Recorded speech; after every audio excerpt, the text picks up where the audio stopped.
হানাফি মাযহাবের মাসলার নিয়ম হলো একটাই, কেউ যদি 64 কিলোমিটার, আমি 64টাকে না আমি সাইডে রাখলাম, আমার বাড়ি থেকে এই পর্যন্ত নিম্ন সংখ্যা ধরে নেন 250 কিলোমিটার কম বেশি হতে পারে। তাহলে কোনো ব্যক্তি যখন 250 কিলোমিটার রাস্তা অতিক্রম করবে, ওই ব্যক্তি তো মুসাফির হয়। মুসাফির হালাতে জোহরের কয় রাকাত নামাজ পড়তে হয়? 2 রাকাত পড়তে হয় কসর। মশলাটা হবে কি, কষ্ট হলে রোজা ভেঙে দোবা যাবে কিনা?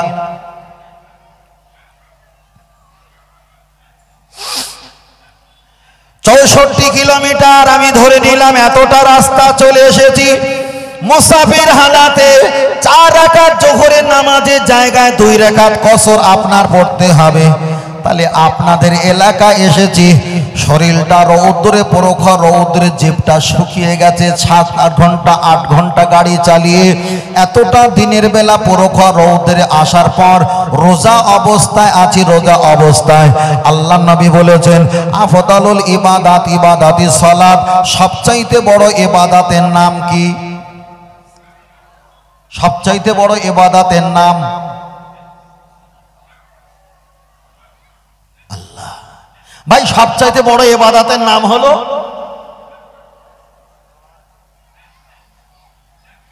পানি খাওয়া। পানি খাওয়া সবচাইতে বড় ইবাদতের নাম হলো নামাজ। আর সভাপতি সাহেব দেখছে যে হুজুর জিজ্ঞেস করছে, কিছু বলছে না, যে আমার খারাপ লাগছে নাকি? আল্লাহ আল্লাহ। সবচাইতে বড় ইবাদতের নাম হলো নামাজ। আপনার ওজনেই আপনি ওয়াজ করতে পারেন, আপনার ওজনেই ওয়াজ শুনতে পারেন, আপনার ওজনেই মসজিদে আজান দিতে পারেন। তবে এই বলছি না যে বিনা ওযুতে মসজিদে আজান দিতে হয়।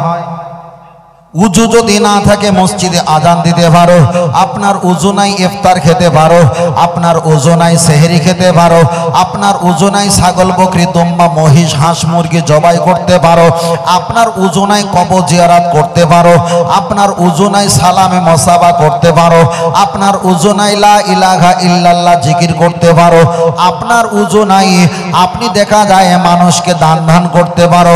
আপনার যদি উজু না থাকে আপনি তাবিজ লিখতে পারো। আপনার যদি উজু না থাকে, কোরআন যদি মুখস্থ ইয়াদে স্মরণ থাকে, আল্লাহর কোরআনে স্পষ্ট হাত না দিয়ে কোরআন মুখস্থ থাকলে বিনা উজুতে কোরআন তেলাওয়াত করতে। শ্রোতা এত কাঁচা হলে তো চলবে না। তাহলে বিনা ওযুতে কোরআনে হাত না দিয়ে মুখস্থ থাকলে আল্লাহর কোরআন তেলাওয়াত করতে পারো। চলেন আমি বলছি নামাজের বিষয়টা বলছিলাম, খেয়াল রাখবেন, খেয়াল রাখবেন, লক্ষ্য করে দেখা যায়। তাহলে এবার আমি আপনাকে বলছি, আপনার যদি শরীরটা অসুস্থ হয়, আপনি দাঁড়িয়ে দাঁড়িয়ে শুধু ফরজ নামাজটা আদায় করেন। ফরজ নামাজটা পড়তে যদি কষ্ট হয়, দাঁড়িয়ে আপনি বসে বসে নামাজ পড়েন। মাসলার কেতাবে এসেছে, দোনো আর জুলাকুম, দুটো পা আপনি গুটিয়ে, আসন গুড়িয়ে যাকে আমরা বলি, আসন গুড়িয়ে আপনি নামাজ পড়েন। পা গুটিয়ে নামাজ পড়লে যদি পায়ের যন্ত্রণা অনুভব বেশি হয়, আল্লাহর কাবার দিকে পাটা লম্বা করেন। আপনাদের কিবলা কোন দিকে? এবার বলেন, কিবলামুখ পা দেওয়া ভালো না খারাপ? ভালো না খারাপ?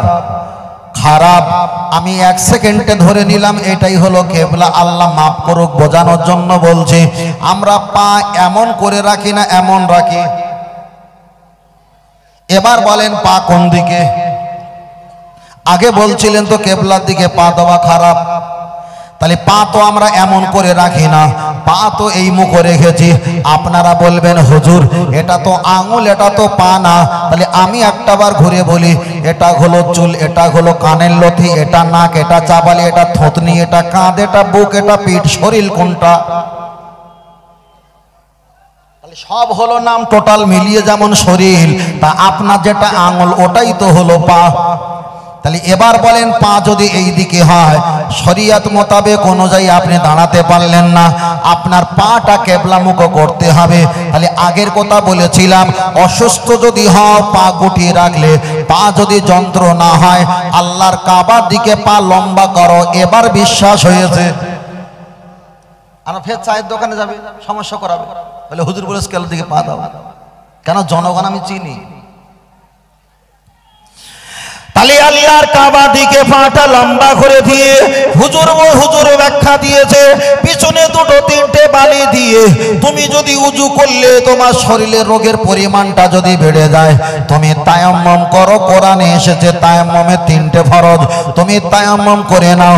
আসজুদু লিল্লাহ, আল্লাহর নামে সেজদা দিলে তোমার মাথার যন্ত্রণা যদি বেড়ে যায়, তোমার দুটো হাত তুমি নামাজের মুসাল্লা বানিয়ে সেজদা দাও। হাতে যদি তোমার বেঁকে থাকে, হাত যদি ভাঙা থাকে, তাও যদি সম্ভব না হয়, এবার চলেন আর একটু ঘুরিয়ে আসি।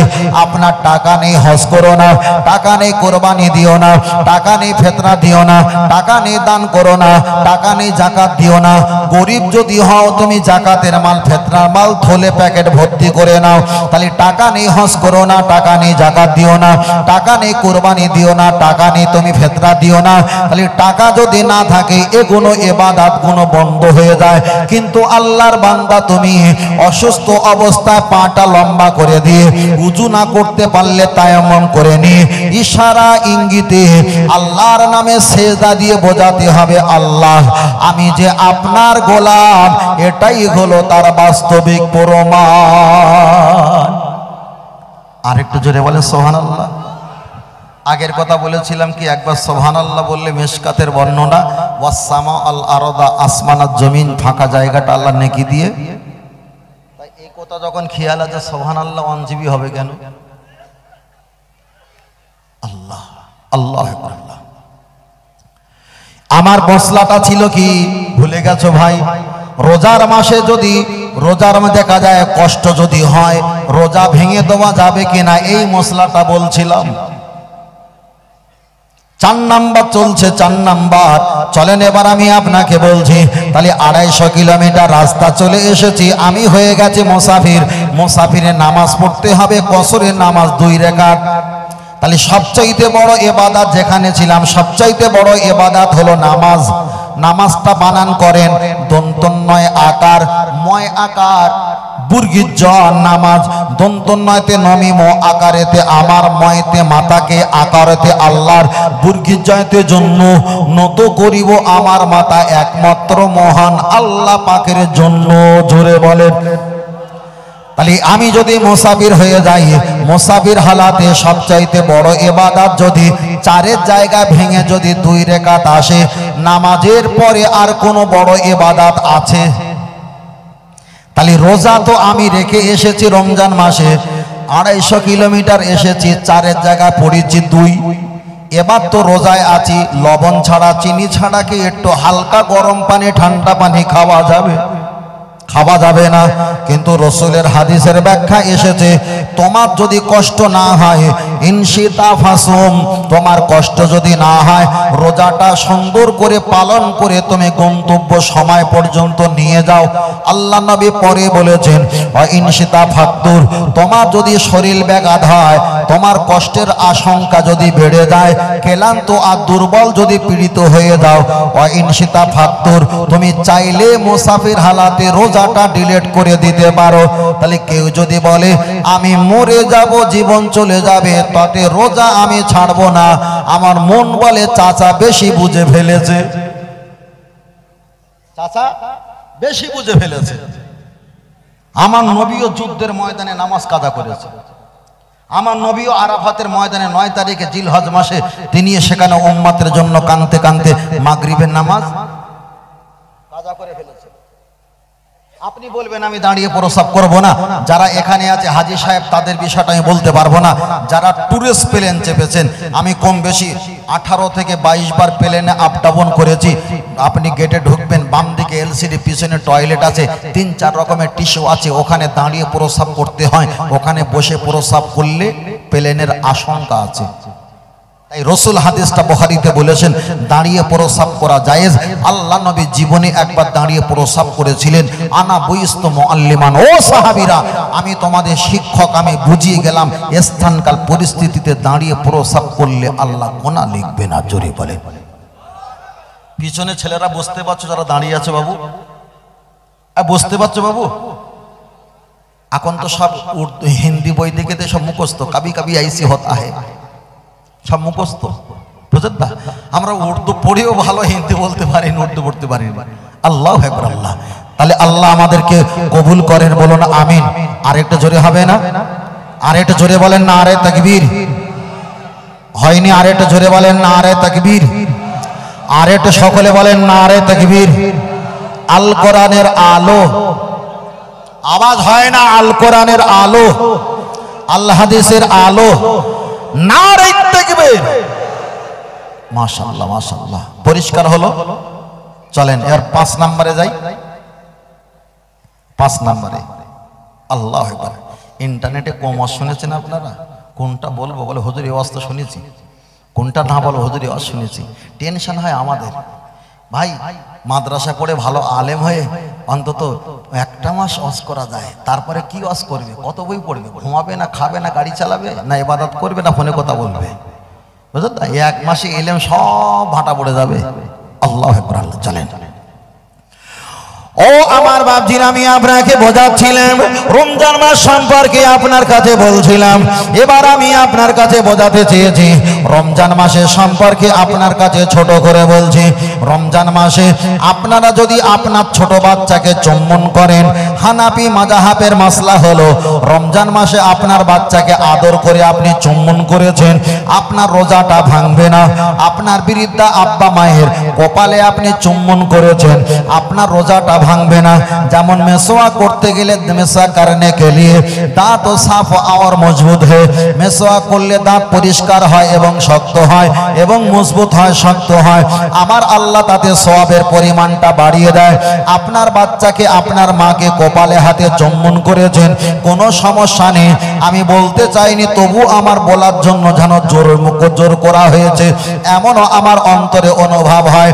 কেন এখানে তো বাপের পাশে ছেলে বসে, দাদার পাশে নাতি বসে, প্রজেক্টরে যারা বসে আছেন মায়ের পাশে মেয়ে আছে, খালামার পাশে তারা মেয়ে আছে, দাদির পাশে নাতনি আছে। বলতে আমার খারাপ লাগে, তবু আমাকে মাফ করবেন। তাহলে ছেলে বাচ্চাকে চুম্বন করলে, মেয়ে বাচ্চাকে চুম্বন করলে, বৃদ্ধা আব্বা মাকে কপালে হাতে আদরে চুম্বন করলে রোজা কিন্তু ভাঙবে না। তবে ভুলবশত, কারণ বশত, আবেগে মহব্বতে স্বামী স্ত্রী চুম্বন করলে কিন্তু রোজা ভাঙবে।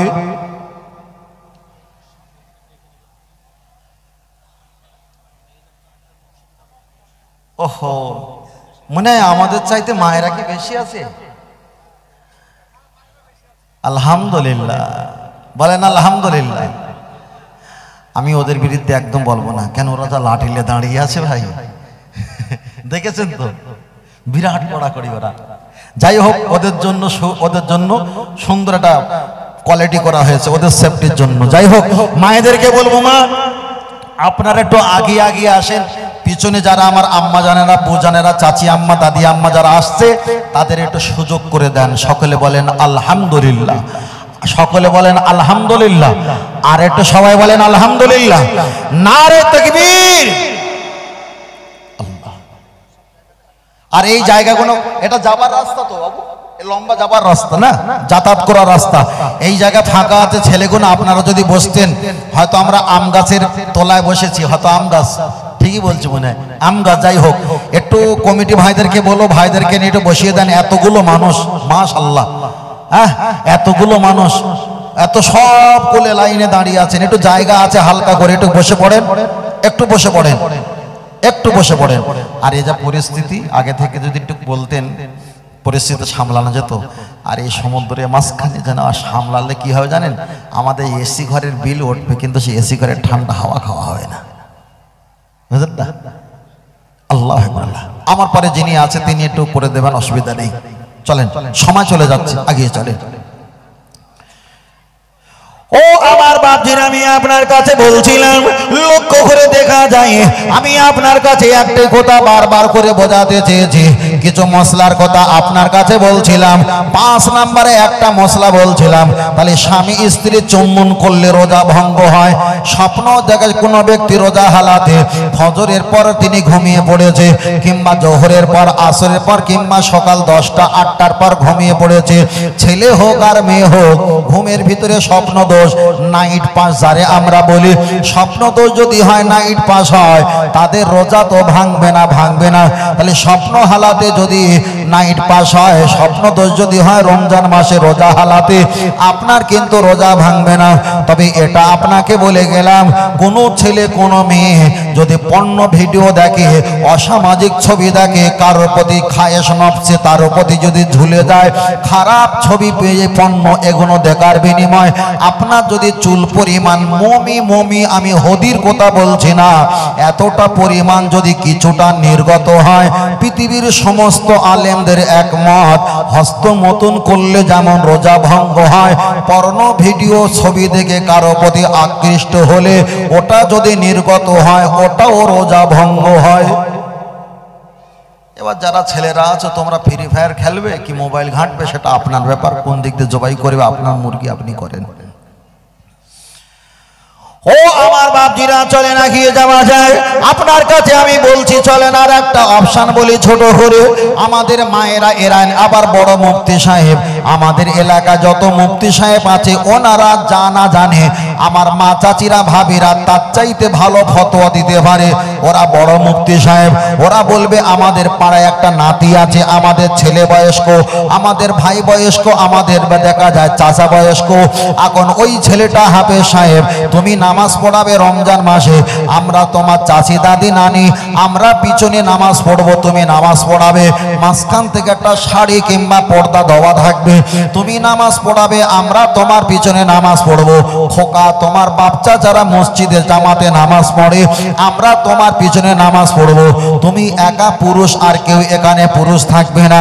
তাকে 5,000 10,000 টাকার টোপ লাগিয়েছে, লোভ লাগিয়েছে, এমন করে রাজি হয়ে যায়। গত 4 দিন আগে এই বিষয়টা আমার কাছে এসেছিল, ওটাকে আমি কিয়াস করি এখানেও বলছি।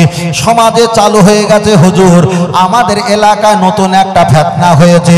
মা চাচি ভাবিরা দাদি আম্মা জানেরা ওরা একটা হাফেজ সাহেব রেখে তার পিছনে উঠোনে দাবায় একটা বড় জায়গায় তারা তারাবি নামাজ জামাতে নামাজ পড়ছে। আপনি বলেন মেয়েরা তারাবি নামাজ পুরুষের পিছনে জামাতে যদি পড়ে, কেউ থাকবে না কোনো পুরুষ, একটাই পুরুষ শুধু ইমাম থাকবে, বাদ বাকি মেয়েরা থাকবে। হুজুর আপনি ফতোয়া দিতে দেন আর নাই দেন, একটু আমাদের বুঝিয়ে দাও, মেয়েরা কি পুরুষের পিছনে জামাতে নামাজ পড়তে পারবে? আপনাদের মনে হয় কেমন? পড়তে পারবে? স্বামী স্ত্রী আরো বেশি রহমত, স্বামী স্ত্রীরা বেশি। ছোট্ট করে বলি, 1-2 মিনিটে শেষ করে দিই, 1.5 মিনিটে বিষয়টা একটু ক্লিয়ার করে দিই। তাহলে আপনি কারোর সঙ্গে কথাটা বলতে পারবেন, যেভাবে বলতে পারবেন আমি সেইভাবে বলছি। প্রায় 9খানা হাদিস এসছে, অতটা বললে খেয়াল থাকবে না, যতটা প্রয়োজন ছোট ততটাই বলছি, বাক্য রচনা করার দরকার নেই। ও আমার বাপজিরা, আমি আপনাকে বলছিলাম এক কথা, মায়েরা চাচিরা আম্মা জানেরা ওরা জামাতে তারাবি নামাজ পড়তে পারবে কিনা? শুধু তারাবি নয়, জামাতে নামাজ পড়তে পারবে কিনা? চলেন আমি আপনাকে বলছি। হাদিসটা বুখারী শরীফে এসেছে, আন-নুখরিজাহুন্নাল হাইয়াজ আও কামা ক্বালা আলাইহিস সালাম। আল্লাহ নবী বললেন, ও মহিলারা, আন-নুখরিজাহুন্নাল হাইয়াজ, তোমাদের যদি মেন্স হয়, ঋতুবতী হয়, তথাপি তোমরা মসজিদে এসে নামাজ আদায় করবে। তখন তো ওরা ওই হাদিসের কিতাব তোমাকে খুলে দেখাবে, হুজুর দেখো বুখারীতে এসেছে ঋতুবতী হলে আল্লাহ নবী মসজিদে নামাজ পড়তে বলেছে। তখন আপনার চোখ কপালে উঠে যাবে। একটা হাদিস পড়ে জ্ঞান রাখলে হবে না, ওর এগনেস্টে 4-5টা পড়তে হবে। চলেন আমি আপনাকে বোঝাতে চেয়েছি, আবার নারীরা আপনাকে ফতোয়া দেখাতে পারবে। হুজুর দেখো, আল্লাহ নবী যখন ইমামতি করতেন তখন মহিলারা নবীর পিছনে নামাজ আদায় করেছে, এটা সত্য। হুজুর আপনি দেখেন প্রথম খলিফা আবু বকর রাদিয়াল্লাহু তাআলা, যে আবু বকরের দিকে তাকিয়ে আল্লাহ নবী বলেছেন, আসসামা, আমার আসমানে 2টো বন্ধু, একটা হলো জিবরিল, একটা হলো মিকাইল, আল আরদা, জমিনের উপরে 2টো বন্ধু, একটা হলো ওমর, একটা হলো আবু বকর। আল্লাহ নবী পরে বললেন, লিকুল্লি নবিয়িন রাফিকুন ফিল জান্নাতি আর রাফিকুন ফিল জান্নাতি আবু বকরিন সিদ্দিক। জান্নাতে আমার একটা বন্ধু হবে, সেই বন্ধুটা হবে হবে আবু বকর সিদ্দিক। বলুন সুবহানাল্লাহ। আল্লাহ নবী সাহাবীর নাম বলে আমার মায়েরা তো দেখাতে পারে। হুজুর দেখেন, নবী যখন মেয়েদের জামাতে নামাজ পড়িয়েছে, সিদ্দিকে আবু বকর রাদিয়াল্লাহু তাআলা আন তিনি তো মহিলাদের জামাতে নামাজ পড়িয়েছেন। আবার মায়েরা হাদিস খুলে দেখাবে। হুজুর দেখেন বুখারীতে এসেছে, আমার নবী পাকের দ্বিতীয় খলিফা হযরতে ফারুক আযম ওমর ফারুক রাদিয়াল্লাহু তাআলা আন তিনিও তো কিছুদিন মসজিদে জামাতে নামাজ আদায় করিয়েছেন। এবার বলেন, আপনি তো বলে উঠলেন মহিলারা জামাতে নামাজ পড়তে পারবেন না। ওরা তো হাদিস খুলে যদি দেখায় আপনার পায়জামা গরম হবে না? হবে না? দড়ি কেটে যাবে, দড়ি কেটে যাবে। ঠিক এইভাবে যদি আমরা বক্তব্য করতে পারতাম, আমি 50টা মশলা বলবো, আর একটা হুজুর এসে 30টা বলবে, আর একটা হুজুর এসে 20টা বলবে, তাহলে 3-4টে ওলামা হজরত থাকলে 150-200 খানা মশলা জানতে পারলে আর ইমাম সাহেবকে জিজ্ঞেস করার দরকার আছে, ইমাম সাহেব তসবিটা সামনের দিকে ফেলবো না কোলের দিকে টানবো? কথা বোঝাতে পারিনি? তসবিটা সামনের দিকে দানা ফেলবো না কোলের দিকে টানবো? চলেন আমি আপনাকে বোঝাতে চেয়েছি। তাহলে আল্লাহ নবী পড়িয়েছেন, আবু বকর পড়িয়েছেন, ওমর ফারুক তিনি পড়িয়েছেন। কিছুদিন পড়াতে পড়াতে বললেন, সাল্লু ফি বুয়ুতুহুম, ও নবী পাকের সাহাবীরা আজ থেকে তোমরা ঘরে গিয়ে নামাজ পড়ো। সাল্লু ফি বুয়ুতুকুম, তোমরা ঘরের মধ্যে গিয়ে নামাজ পড়ো, এখানে নামাজ পড়া চলবে না। কিছু সাহাবীর স্ত্রীরা বললেন, ও নবী পাকের দ্বিতীয় খলিফা দয়ার নবী আমাদেরকে নিয়ে পড়িয়েছেন, আবু বকর পড়িয়েছেন, আপনি কিছুদিন আমাদের পড়াতে পড়াতে আপনি কেন বললেন তোমরা ঘরে গিয়ে নামাজ পড়ো? তোমার কথা মানছি না, মানবো না। মেয়েরা দলবদ্ধ হয়ে আম্মা জান আয়েশা সিদ্দিকা রাদিয়াল্লাহু তাআলা আনহার দরবারে সমাবেশ করার জন্য মিটিং করে জামাতবদ্ধ হয়ে দৌড়ে গেছে। আম্মা জান আয়েশা সিদ্দিকা আপনি বলেন, আমার নবী নামাজ পড়িয়েছে, আবু বকর পড়িয়েছে, ওমর কিছুদিন পড়াতে পড়াতে আমাদের মসজিদে জামাতে নামাজ পড়তে বারণ করে দিয়েছে। আপনি বলেন ওমর ঠিক করেছে না ভুল করেছে? আল্লাহর কি শান, ওই বুখারীর বর্ণনায় আম্মা জান আয়েশা সিদ্দিকা ওদের মুখের উপরে জবাব দিয়ে বলেছে, ওমর ফারুক তোমাদের মসজিদে নামাজ পড়তে বারণ করে দিয়েছে, তাই আমার কাছে নালিশ দিতে হচ্ছে। ও মদিনার নারীরা জেনে রেখে দাও, তোমার নবী যদি এই মুহূর্তে বেঁচে থাকতেন, ওমরের আগে তোমার নবী মসজিদে জামাতে নামাজ পড়া আগেই বারণ করে দিতে। আর একটু জোরে হবে না? তাদের মন খারাপ না ভালো? ওরা তো দলবাজি করে চলে গেল আম্মাজানের কাছে গিয়ে। আম্মাজান যখন বলে দিয়েছে নবী যদি বেঁচে থাকতেন দুনিয়ার হায়াতে ওমরের আগে বারণ করে দিতে, মন খারাপ, মন খারাপ। ওমর ফারুকের স্ত্রী বললেন, হুজুর সবাই নামাজ পড়তে যাক আর নাই যাক, আমি আপনার স্ত্রী, আমি মসজিদে নববীতে নামাজ পড়ব। যে কাবা শরীফে 1 রাকাত নামাজ আদায় করলে 1 লক্ষ রাকাতে সওয়াব পাওয়া যায়, মসজিদে নববীতে 1 রাকাত নামাজ পড়লে 50,000 রাকাতে সওয়াব পাওয়া যায়। আল্লাহ নবী পরে জানিয়েছেন প্যালেস্তাইন মসজিদুল আকসা, ওই মসজিদে 1 রাকাত নামাজ পড়লে 25,000 রাকাতে সওয়াব পাওয়া যায়। হুজুর আমি ওমরের স্ত্রী, আপনার স্ত্রী, আপনার কথা শুনে সবাই মসজিদে নাও যেতে পারে, কিন্তু আমি আপনার স্ত্রী, আমি মসজিদে নামাজ পড়ব। এখানে বোঝা যায় তুমি হুজুর যত বড় হও সবাই তোমার হুজুর বলবে, কিন্তু আপনার স্ত্রী হুজুর বলা খুব দায়। এখান থেকে একটা কেয়াস। চলেন আমি আপনাকে বোঝাতে চাই, ওই ব্যাখ্যা এসেছে। ওমর ফারুকের স্ত্রী মসজিদে নামাজ পড়ার জন্য বার হয়ে চলে গেলেন ফজরের নামাজ। ওমর ফারুক রাদিয়াল্লাহু তাআলা তিনি আগে চলে গেছেন, একটু অন্ধকারের একটা কিনারা দাঁড়িয়ে আছেন।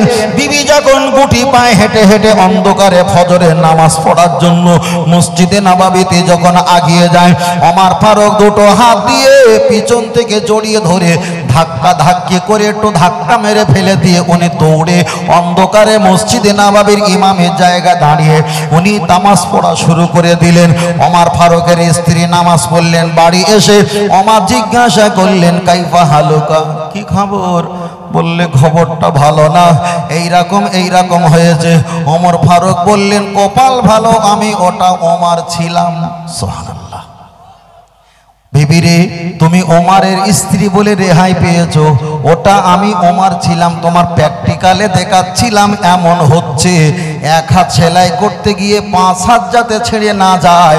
নবী ছিল তখন ঠিক ছিল, আবু বকর ছিল ঠিক ছিল, আমি আসার পরে এমনও ঘন্টার কোলে খ্যামটা নাচন চলছে, তাই আমি মসজিদে নববীতে নামাজ পড়া বন্ধ করে দিয়েছি।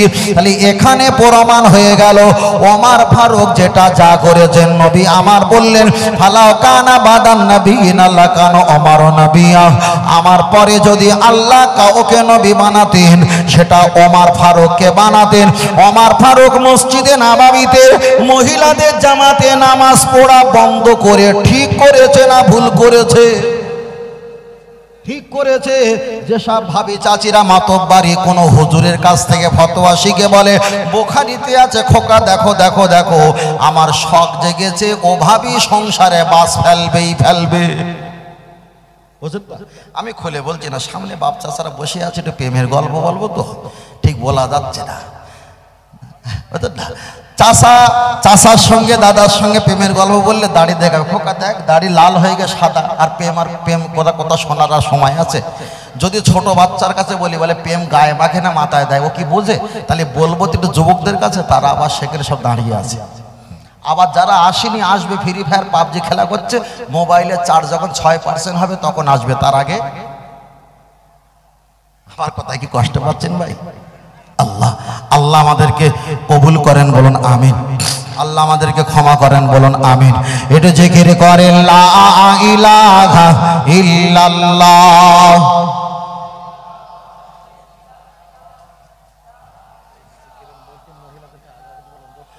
ওহ আল্লাহু আকবার। আল্লাহ মায়েদেরকে বলছি মা আপনারা একটু আগিয়ে আসেন, জায়গা হচ্ছে না। কমিটি ভাই ওই প্যান্ডেল যা করেছেন ও খুলে দেন, প্যান্ডেল যা করেছেন সামিয়ানা কাপড় খুলে দেন, ওখানে মেয়েদের নিরাপত্তা দেন, কোনো পুরুষ যাতে না যায়, এছাড়া কোনো ব্যবস্থা নেই। বুঝতে পেরেছেন? দেন একটু পর্দা করে দেন কমিটি যারা আছেন।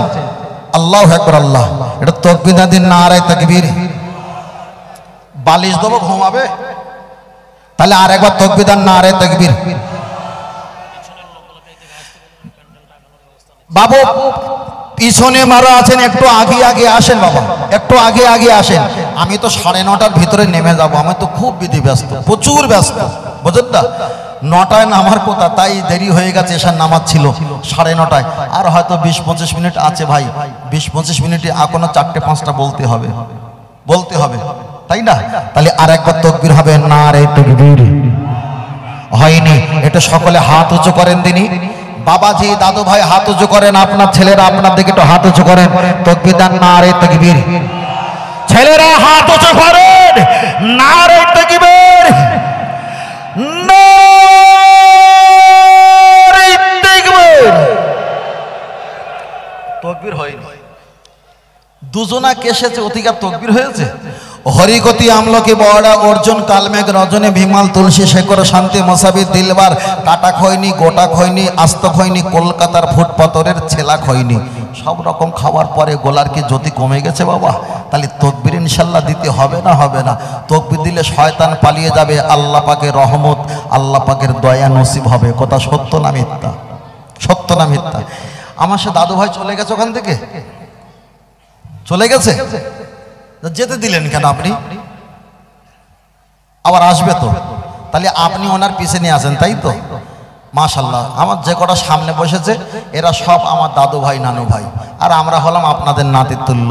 আল্লাহ আপনাদেরকে হায়াতে রাখেন, বলেন আমিন। আর একটু সকলে বলেন আল্লাহুম্মা আমিন। তাহলে আমার দাদু যারা আছেন, নানা যারা আছেন, বিয়ে শাদী করেছেন তো? নানা বিয়ে হয়েছে? বিয়ে কে পড়ায় বাবা? বিয়ে কে পড়ায়? কাজী সাহেব, মাওলানা সাহেব? বিয়ে কে পড়ায়? বিপদে পড়বেন বলে মুখ খুলেন না, বিপদ পড়বে, বিপদে পড়বে।